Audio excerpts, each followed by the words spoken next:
Today we're going to show you how to cook 3 of our favourite soup recipes. We love these recipes because they are delicious, healthy and super easy to make. First up, we're making our lentil, sweet potato and coconut soup. Now this is one of our favourite winter recipes, and what we love about this recipe is that it uses red lentils, which give the soup a nice boost of protein. We've got the oven ready to go at 180 degrees Celsius, so let's get cracking. So you want to start by dicing up your sweet potato and spreading these out onto a lined baking tray. Next, you want to chop your red onions into wedges and add these to the baking tray. Sprinkle some cumin seeds and ground coriander over the sweet potato and red onion. Then you want to season with some salt, pepper and a generous drizzle of extra virgin olive oil. Now we're ready to pop this tray into the oven for about 40 to 45 minutes. While that's in the oven, heat up some extra virgin olive oil, add in your chili, garlic and coriander and cook for a couple of minutes. Next, add the red lentils and stir for a few minutes. Then you want to add the stock, coconut milk and bring the mixture to a boil. Okay, so once your sweet potato and onions are nice and roasted, bring them out of the oven and transfer them to your pot. Now add in that remaining fresh coriander and give it a nice good stir. Finally, it's time to blitz it all up.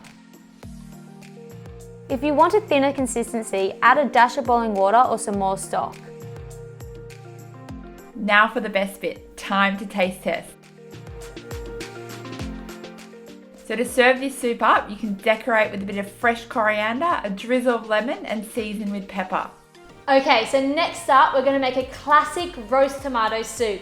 And we're going to be using these really nice vibrant tomatoes which we're going to cook on the stovetop before we roast them in the oven to give them a beautiful roast flavour. Start by removing the core out of the tomatoes using a small knife and twisting it around.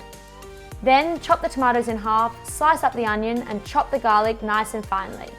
Heat up some extra virgin olive oil and cook the onions, garlic and tomatoes for a few minutes. Turn over the tomatoes and add a drizzle of balsamic vinegar, dried oregano and season with some salt and pepper. Now we're ready to pop them in the oven at 200 degrees Celsius for about 30 minutes. While that's roasting, heat a large pot over a low heat. Pour in the pine nuts and let them toast for a few minutes. Then add the fresh basil leaves and a drizzle of oil. Once your tomatoes have finished roasting, remove them from the oven and transfer them to the pot.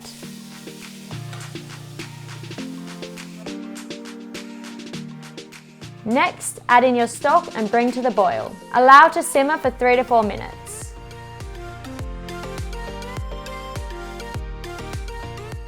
Finally, we're ready to blitz up our soup using our stick blender. We're really going to give it a good blitz because we want that nice smooth soup.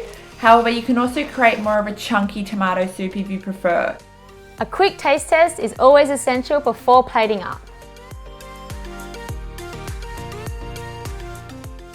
Serve this one up with some fresh basil, a sprinkle of Parmesan cheese and a slice of toast. And finally, we're going to make a parsnip, cannellini bean and thyme soup. And what we love about this soup is that it uses parsnips. And we don't cook with parsnips very often, but they actually bring a really nice creaminess when you add them to soups. Let's start by chopping up the parsnips into small chunks and dicing the onion. A quick rinse of the legumes will remove around 50% of the sodium.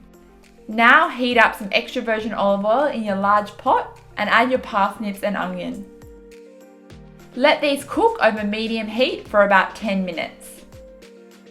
Next, add your bay leaves, herbs, beans and stock and bring to a simmer for about 15 minutes. Now make sure you remove your bay leaf from the soup and then you can blitz it up using your stick blender until it's nice and smooth. If you prefer it to be a little less thick, then you can add some extra stock or water and that's going to thin it out.